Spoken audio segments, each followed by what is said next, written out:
الفيديو ده مش صدفة، الفيديو ده عشانك لو انت في علاقة كراش، ارتباط، بس الشخص اللي معاك مش مصرح لك بمشاعر قوي، او حتى بيلمح لك بس وانت مش قادر تحدد هو بيحبك فعلا ولا لا. الفيديو ده عنوانه: هل يبادلك المشاعر ولا انت عايش في الوهم وفي الخيال وهو في عالم تاني او في حكاية تانية؟ معانا مجموعتين. حط الشخص ده في بالك واختار مجموعة من الاتنين. المجموعة الأولى هتبقى بالحجر البينك ده، والمجموعة التانية هتبقى بالحجر الأسود ده. شوف، هتختار مجموعة من الاتنين وشوف الشخص ده بيحبك فعلا وبيبادلك نفس المشاعر، ولا انت هو يعني بيضحك عليك او انت عايش في الوهم مع نفسك. يلا هنبتدي باللي اختاره المجموعة الأولى ونشوف هل الشخص ده بيحبك فعلا ولا انت فاهم غلط. والله الشخص ده يعني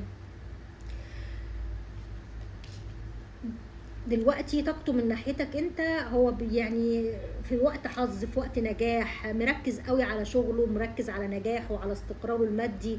يمكن مهملك شوية، او بيتعامل معاك على ان انتم مثلا اصدقاء، او العلاقة دي اصلا ما فيهاش تصريح بالمشاعر قوي.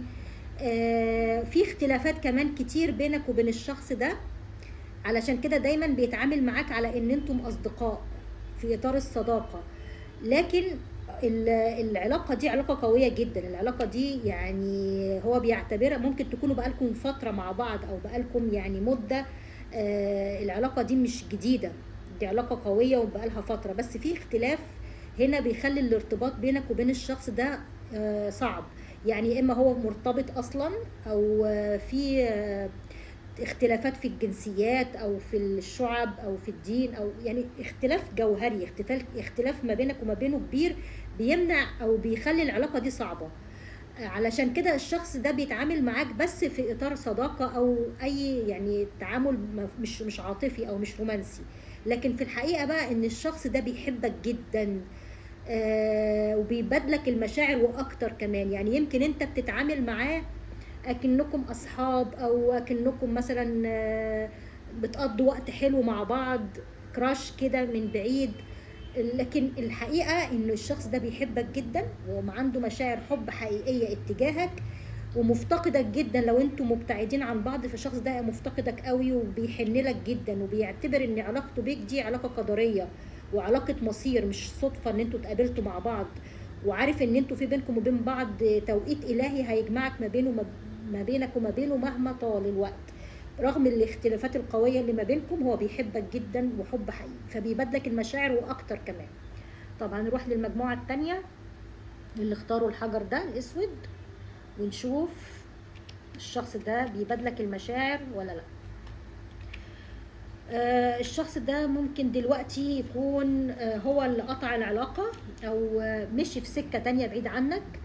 وممكن يكون هو اللي نهى الموقف ما بينك وما بينه.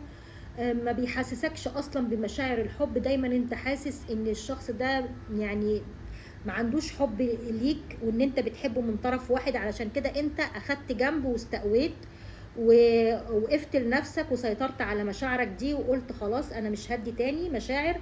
وبما ان هو ابتعد او مشي خلاص انا